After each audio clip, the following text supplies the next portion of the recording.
Otevřel jsem okno do ulice a obrátil jsem pohled k obzoru. A s mozkem jak vyzobaná kukuřice a srdcem jako cedník z mramoru. Jako by mě opouštěly síly, přátelé a štěstí, jak by jsme. Tak jsem si půjčil deštník z Piccadilly, abych věděl, jaký úhledný je svět. Bůh měl zrovna rozpolcenou duši a doma, který král je pravý král. Trucoval a seděl na moruši, pak naplánoval nový glaciál. Měl vlčí oči a klobouk na stranu, knírek jako kočí a čet si v Koránu. Za obzorem začínalo svítat, byl úplně kam měsíc umírá.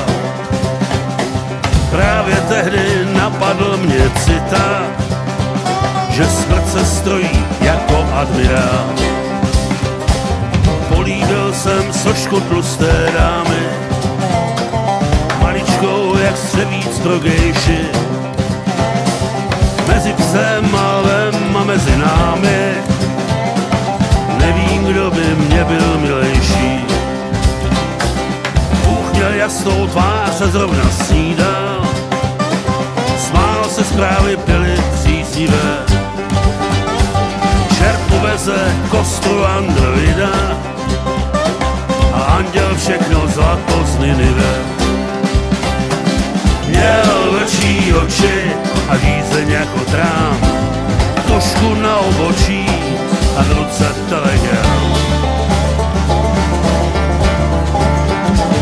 Milujeme marnost věčných přání, marnivost všech barev patosu.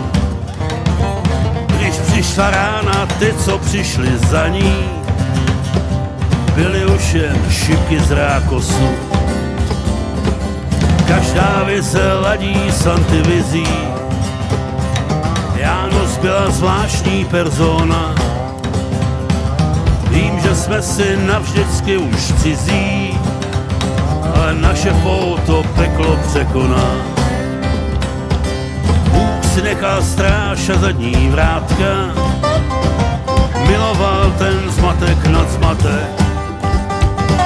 Začal nový den a nová jatka, stejně jako nový začátek.